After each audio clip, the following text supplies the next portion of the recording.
supe que me amabas, lo entendí, y supe que buscabas más de mí, que mucho tiempo me esperaste y no llegué. Supe que me amabas,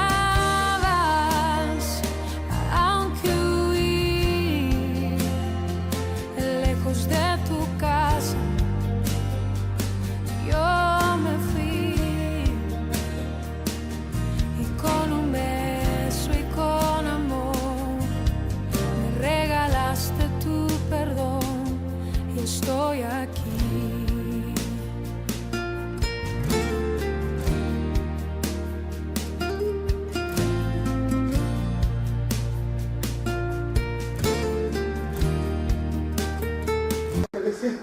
Buenos días, queridos hermanos. Vamos a dar inicio a una sesión más de estas que habíamos preparado para conocer el mensaje que nos envía Dios a través del libro de los Hechos. Bueno, hagamos un breve resumen de lo que hemos visto la pasada semana. Y decíamos que Dios tiene un plan. Tiene un plan que los reveló en el Antiguo Testamento. Y su plan incluye la salvación de todo el mundo. La promesa a Abraham fue: en tu simiente serán benditas todas las naciones del mundo, o todas las familias del mundo. Entonces, Dios tiene un plan para todos. Cuando vino Jesús a cumplir su ministerio terrenal, Él predicaba el Evangelio, pero predicaba al pueblo escogido por Dios, es decir, a Israel, y en particular a Judá. Y luego de predicar su Evangelio, Él cumplió el plan que estaba diseñado en todo el Antiguo Testamento, es decir, murió en la cruz, pagó el precio por los pecados de todos los hombres, y resucitó, teniendo un triunfo sobre el enemigo Satanás. Una vez resucitado, Jesús no se va al Padre, sino que se queda en esta tierra por aproximadamente 40 días, en los cuales se aparece con un cuerpo glorificado a sus apóstoles y a muchas otras personas.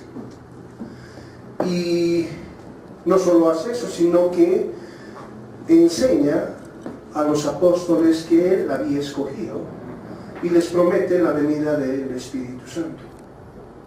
Es decir, les estaba diciendo: yo ya cumplí mi misión, ya cumplí el plan de Dios, ya he muerto, he resucitado, los pecados de aquellos que creen están limpios ante Dios y los hombres ya tienen un camino para reconciliarse con Dios.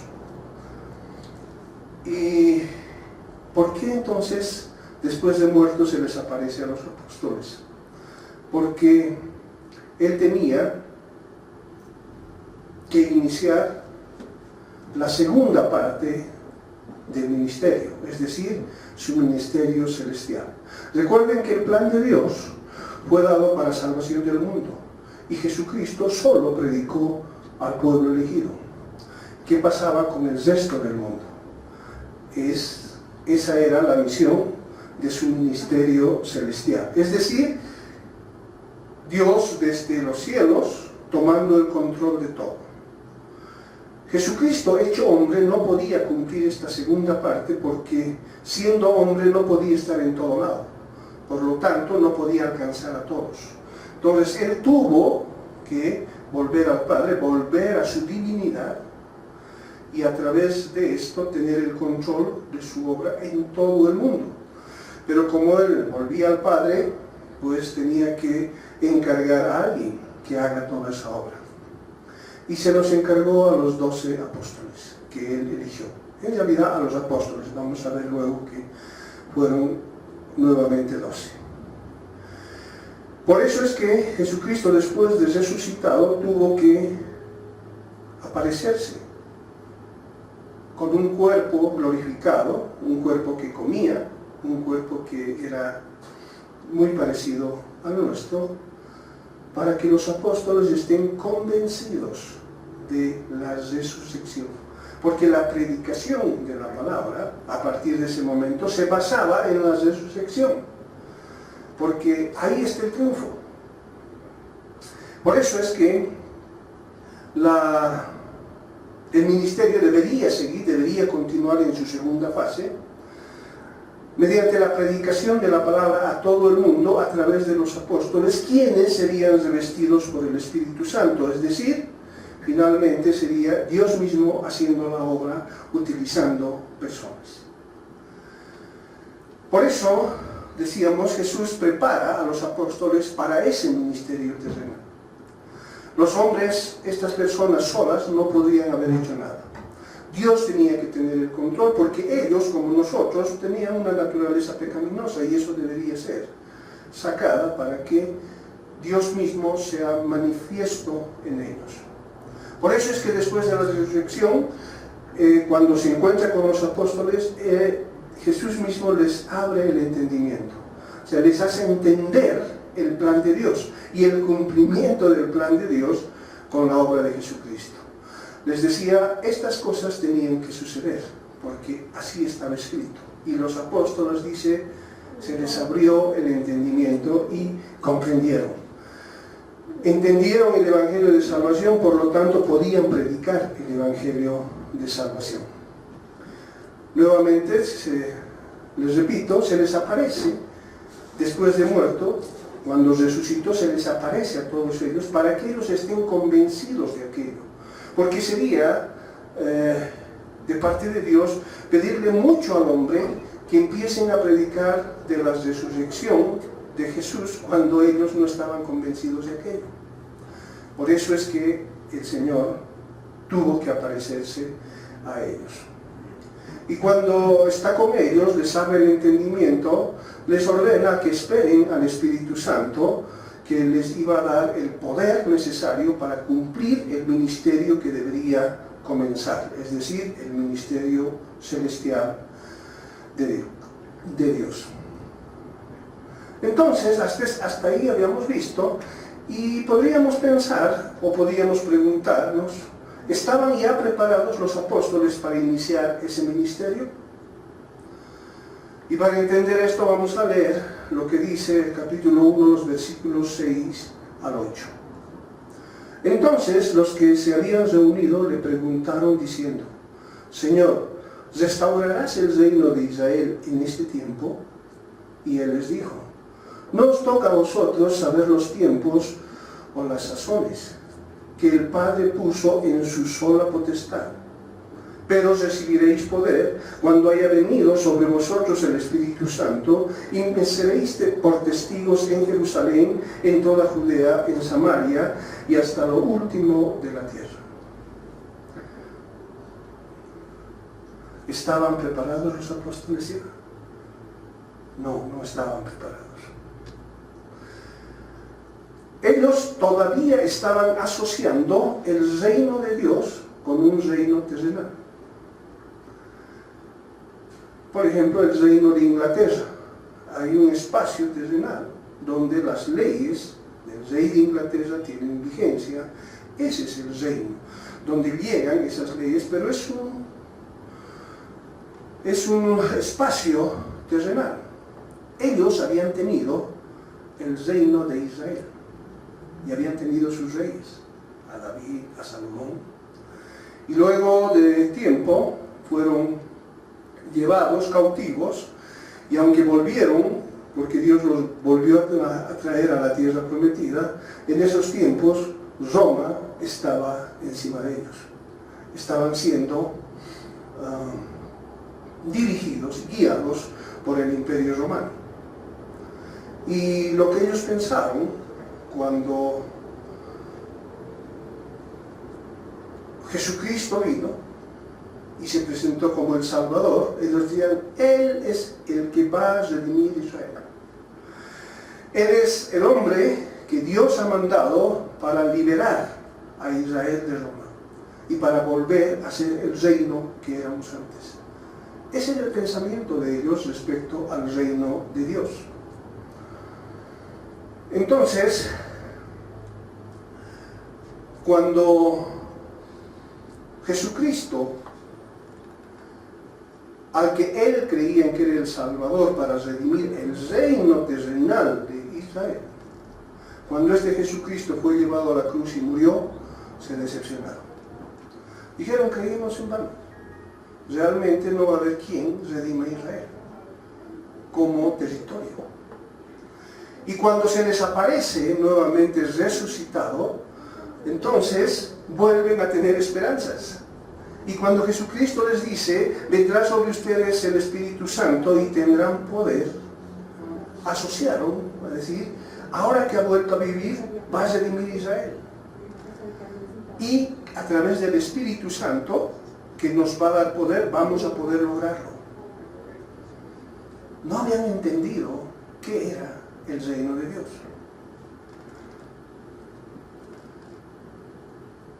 Y Jesús tiene que aclararles. Es decir, su preparación no había concluido. Y de hecho el Espíritu Santo tenía que seguir preparándolos a estas personas como a nosotros. Pero en esa oportunidad Jesús, todavía vivo, resucitado y todavía presente en la tierra, les aclara aspectos referentes al reino de Dios. Primero, les dice, el reino de Dios no es un espacio terrenal. El reino de Dios es espiritual. Jesús les estaba diciendo, cuando hablo del reino, estoy hablando no de este espacio terrenal, estoy hablando de un reino espiritual. Un reino donde el gobierno de Dios se da en la vida de su pueblo, en la vida de los habitantes de su pueblo. Ya no es leyes que desde un rey saca y todos deben cumplir. Esas leyes, dice, vienen de afuera del hombre para que ellos las cumplan. Dice, el reino de Dios no es así. El reino de Dios es Dios dirigiendo vidas, personas, en su parte espiritual. Dios gobierna la vida de las personas que finalmente van a formar la iglesia. La vida de esas personas en todo el mundo que deberían escuchar el Evangelio de salvación. Ellos formarían una iglesia. Y en el final de los tiempos, Jesucristo vendría a llevar a su iglesia para que se produzcan lo que conocemos como las bodas del Cordero. Entonces, primero les aclara, no esperen un reino terrenal. El reino de Dios que he predicado se refiere a un reino espiritual. Es Dios manifestándose en las vidas de las personas. Luego, les dice, el reino de Dios no está restringido solamente a Israel. Ustedes han sido un pueblo escogido, pero el reino de Dios tiene que abarcar todo el mundo. Por eso la predicación tiene que llegar hasta los confines de la tierra.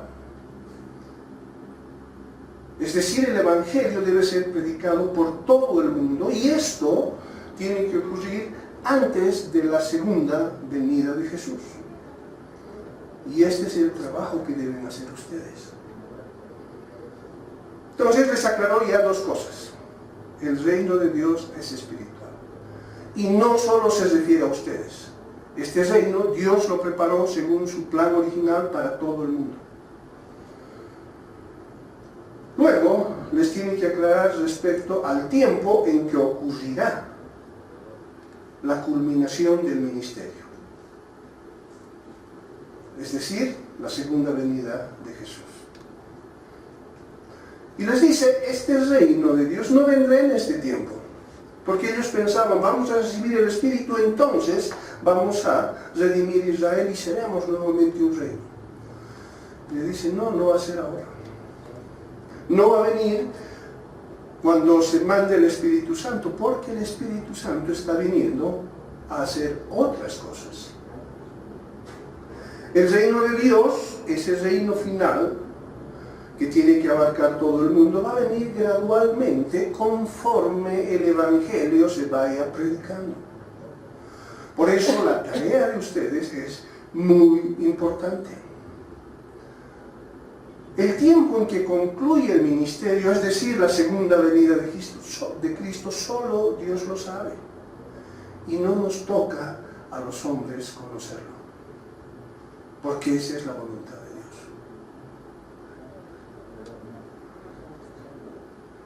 Y uno pregunta, ¿y por qué a Dios le plació no hacernos conocer ese tiempo?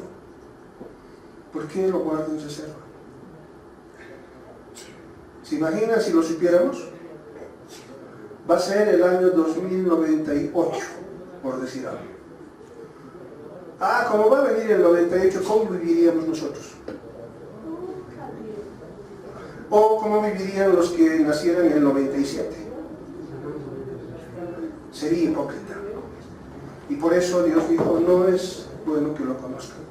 Ustedes deben estar velando permanentemente porque en cualquier momento va a cumplir ese tiempo.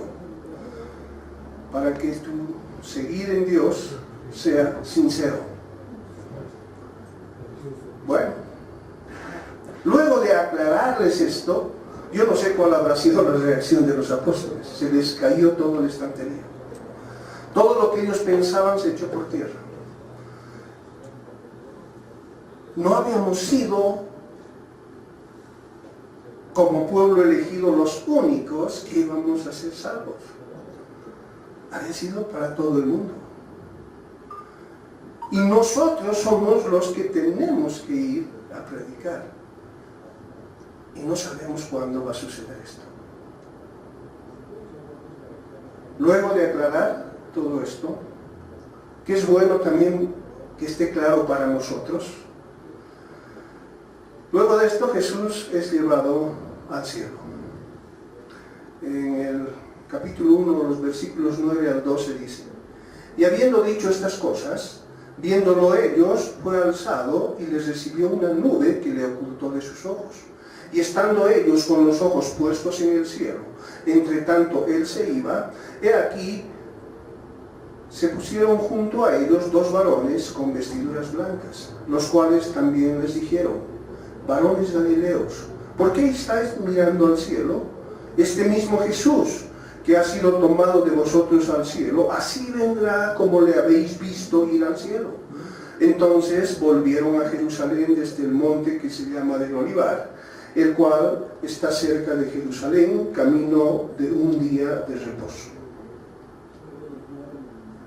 La pregunta es, ¿por qué Jesús tuvo que ir al Padre a la vista de los apóstoles?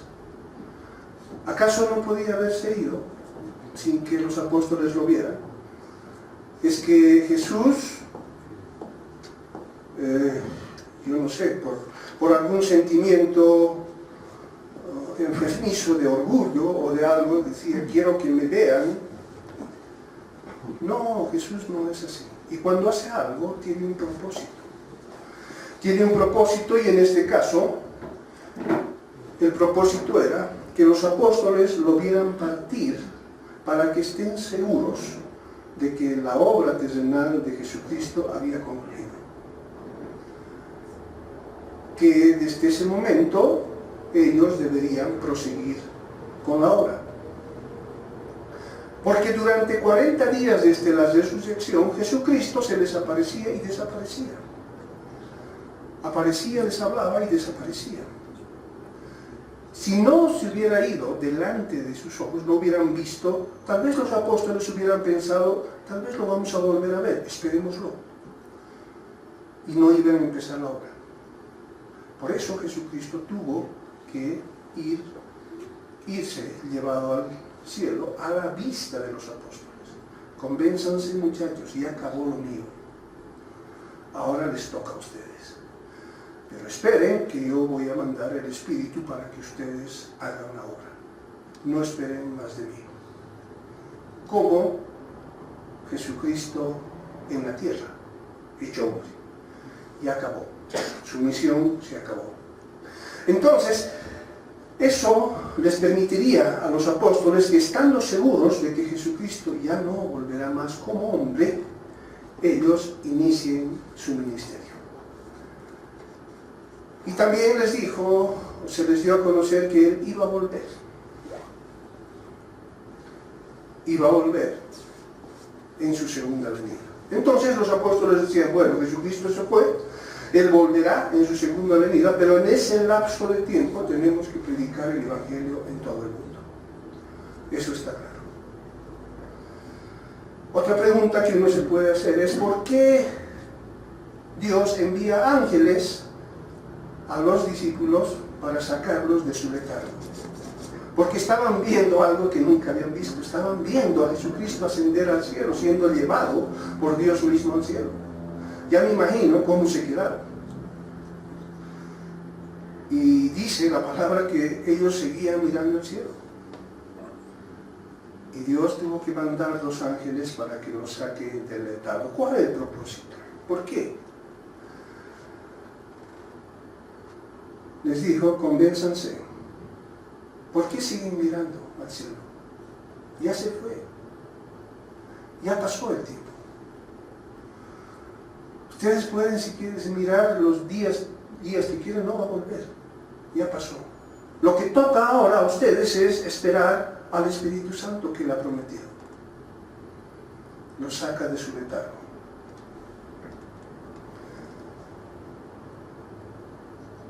Y les dice que cuando ustedes hayan concluido su misión, es decir, el Evangelio sea predicado por todo el mundo, Él volverá.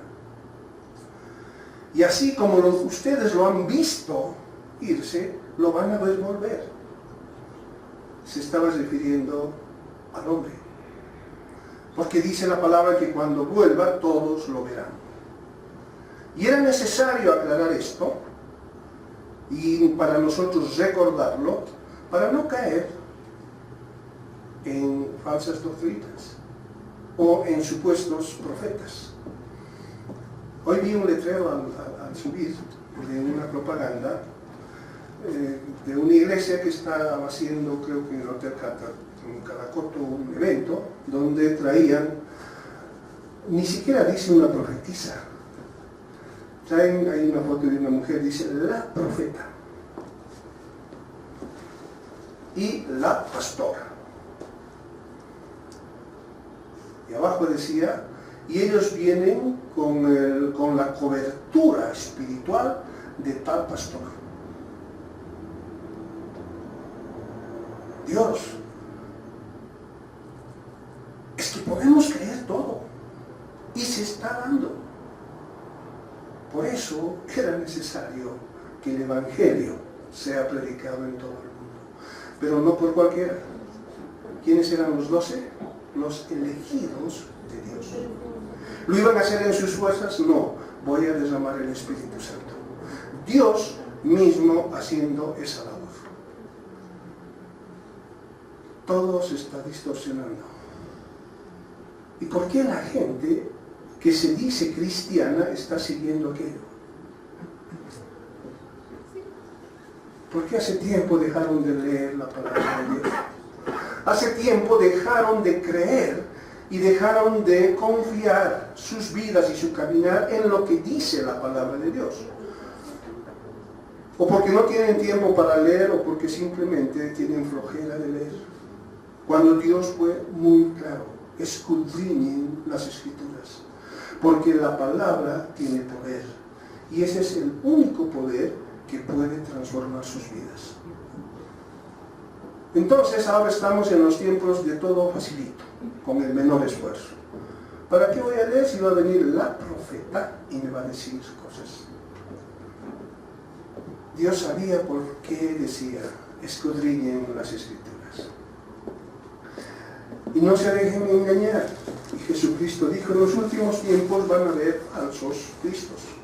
Van a decir, allá viene, y dice, no se dejen engañar. ¿Por qué? Aquí les estaba diciendo, todos lo van a ver venir a Jesucristo desde los cielos en una nube. Así como fue arrebatado, así va a venir y lo van a ver. Mientras esto ocurra, pues ustedes tienen un mandato y deben cumplir.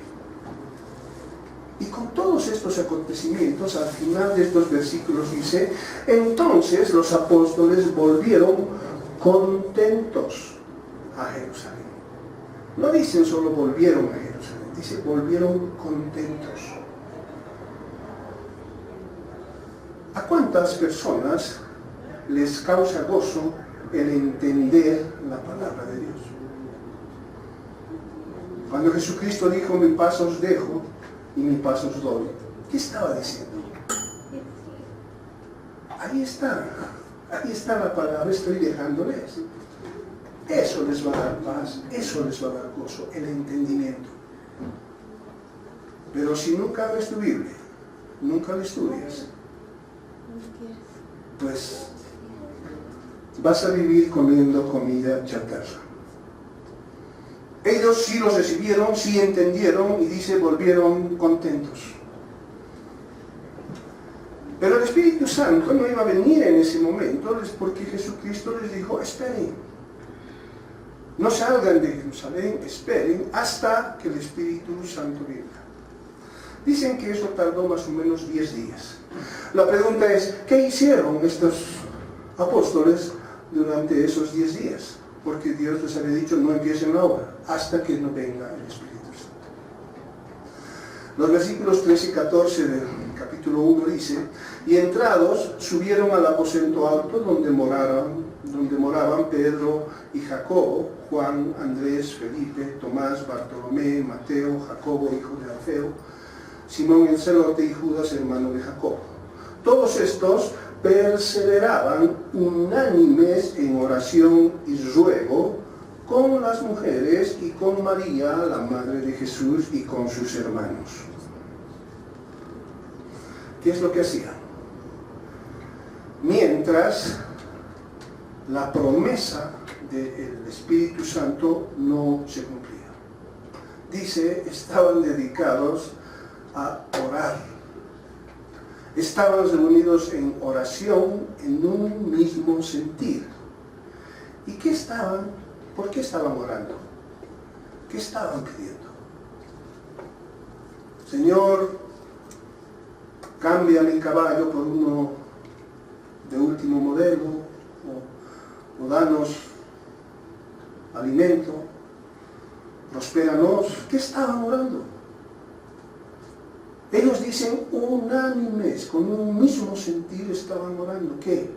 El cumplimiento de la promesa de Dios, la venida del Espíritu Santo. Y eso nos debería dejar un mensaje muy fuerte respecto a qué es lo que pedimos cuando oramos nosotros. Pero solamente serían los 11 en ese momento, 11 apóstoles. No, dice que había 120 personas. Y todos, las 120, estaban orando con el mismo sentir. Estas 120 personas habían seguido a Jesucristo y lo habían visto resucitado también. Y por eso estaban y permanecían ahí. Ahora noten esto. Eran 120 personas las que habían seguido en vida a Jesús y también lo habían visto resucitado. Pero hasta ese momento solo eran 11 los elegidos. ¿Elegidos por quién? Por Jesucristo. Entonces, según la palabra de Dios, ¿a quién le es dado elegir algún guía espiritual? A Dios. A Dios. ¿Se imaginan si en la iglesia hubiera democracia? ¿Quién va a ser el pastor? Postúlense y va a haber día de votación. ¿Quién va a ser maestro? ¿Quién va a ser anciano? Vamos a votar. ¿Estaría correcto eso? Y sin embargo, en algunas iglesias lo hacen. Y Dios es claro, dice, yo elegí. Eran 120 y Él eligió 11, hasta ese momento. Entonces, cualquier iglesia o una congregación que se denomine cristiana debería dejar a Dios ese aspecto. Dios levantará. Dios lo hará. Y dice también que sus oraciones eran perseverantes. No como en algunos casos la nuestra, ¿no? Señor, te ruego que puedas tú llegar al corazón de mi hijo. Y ya está. Y al día siguiente, no, ya te he pedido, pues. No debe ser tu voluntad, ¿no? Ya te he pedido, no me haces caso. No, dice, eran perseverantes. ¿Cuán perseverantes somos en nuestras oraciones? ¿Durante cuánto tiempo has pedido algo? Bajo la voluntad de Dios, obviamente. Ellos eran perseverantes, todos orando unidos y perseverando por el cumplimiento de la promesa de Dios. Por eso todo cristiano debe orar por el cumplimiento de la promesa de Dios. Es decir, Dios prometió, Jesús les dijo, vendrá sobre ustedes el Espíritu Santo. ¿Por qué no simplemente esperar? Total, ya lo ha prometido y Él cumple. Él es fiel. ¿Por qué no simplemente esperamos? ¿Por qué tenemos que orar? Lo que ellos le estaban diciendo a Dios y lo que nosotros deberíamos decirle, yo sé que esta es tu promesa. Señor, mi oración es que se cumpla cuanto antes. Porque necesito de ti. No es una muestra de fe. Tú me prometes esto. Sé que lo vas a hacer. Lo que te pido es que lo hagas cuanto antes. ¿Cuánta gente cristiana está orando a Jesús diciéndole, de una vez ven? De una vez concluye tu ministerio. Porque este mundo no es nada fácil para el cristiano. Contigo estaremos mejor. No habrá sufrimiento, no. Señor, ven. Los cristianos debemos estar orando por el cumplimiento de las promesas que Dios nos hizo y no por lo que se nos antoje en la mente.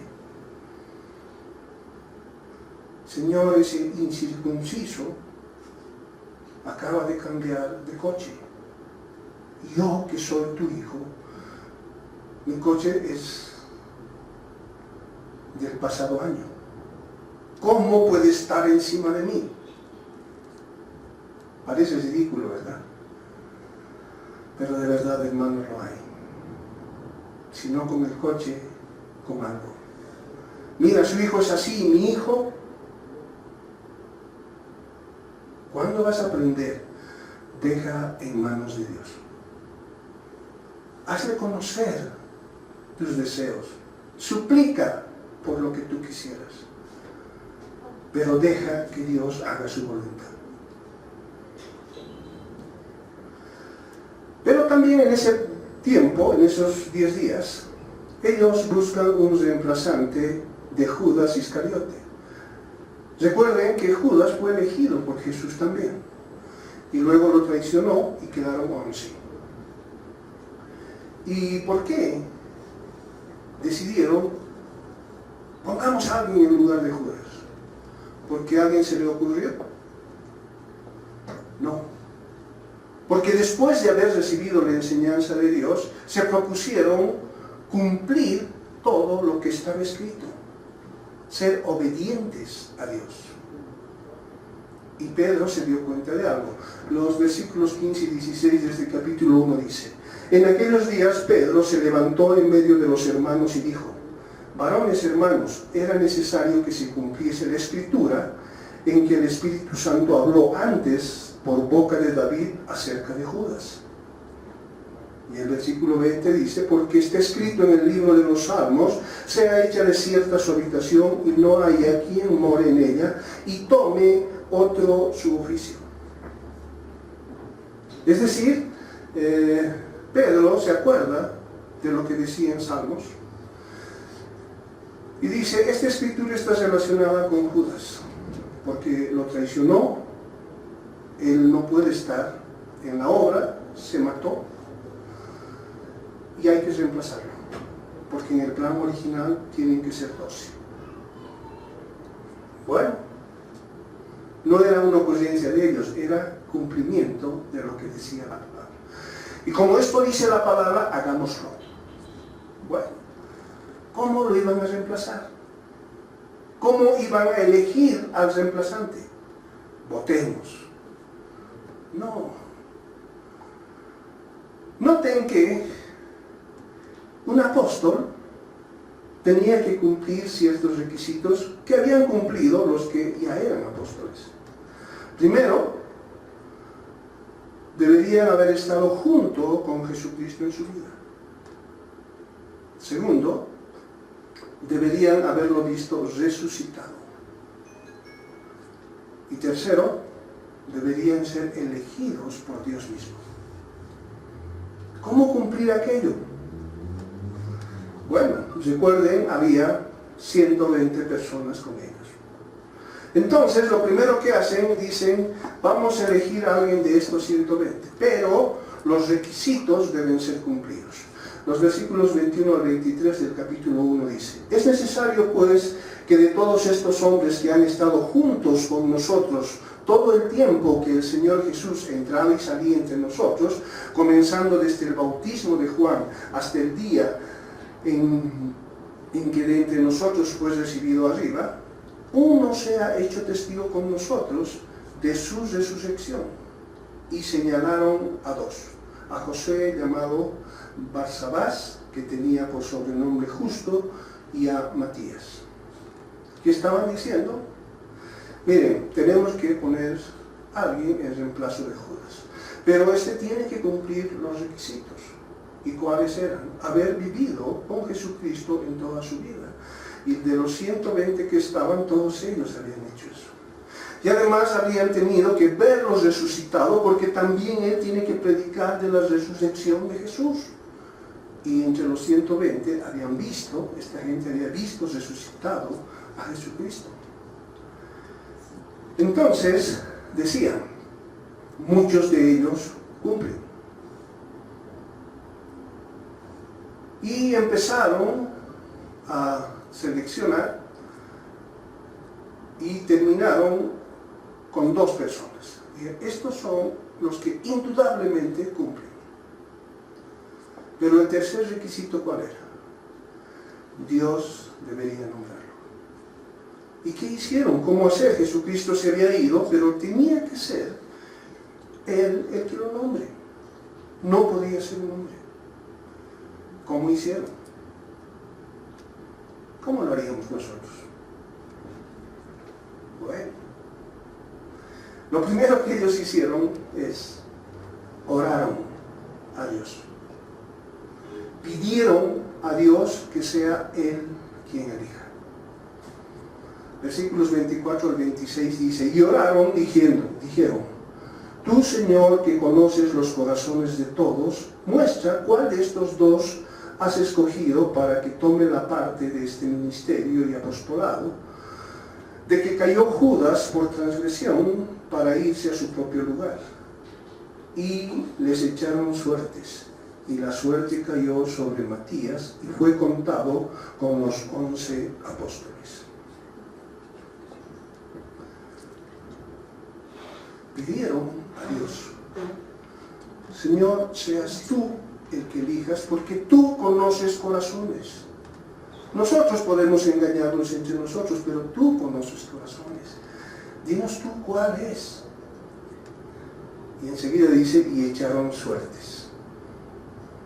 Bueno, ahí va uno y dice, ¿cómo es eso? O sea que pidieron a Dios y después echaron suerte. ¿No parece contradictorio aquello? No lo es, porque en esos tiempos, en los tiempos del Antiguo Testamento, era permitido elegir algunas cosas a través de echar suerte. Pero no debemos olvidarnos que antes de hacerlo, lo que hacían era pedirle a Dios que Él sea el que escoja. Dios tiene el control de todo. Dios tiene el control de todo. Y se lo pidieron, le dijeron sí. Señor, estos dos en nuestra, o sea, hemos puesto requisitos, estos dos cumplen muy bien, o sea, no podemos confundirnos. Es claro, aquí están las pruebas de que cumplen. Pero ¿cuál de ellos será, Señor? Tal vez alguno de ellos ha fraguado alguno de sus antecedentes y nos pueden engañar, pero a ti no. Por eso le decían, tú que conoces los corazones de todos, dinos cuál es. Y echaron suerte. No hay contradicción. Era permitido en el Antiguo Testamento hacer esto. ¿Y por qué no lo seguimos haciendo? Necesitamos un anciano.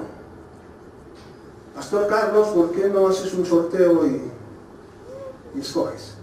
Y oras también a Dios para que escoja. ¿Ahora estará permitido hacer eso? No. ¿Y por qué no está permitido? Porque el Espíritu Santo está con el pastor y con todos nosotros. Y Él da discernimiento. Él guía. Ya no hay más suertes. Ahora es el Espíritu Santo, es decir, Dios mismo el que está eligiendo. Todo estaba listo entonces para recibir la promesa, es decir, el Espíritu Santo. Ya estaban los 12.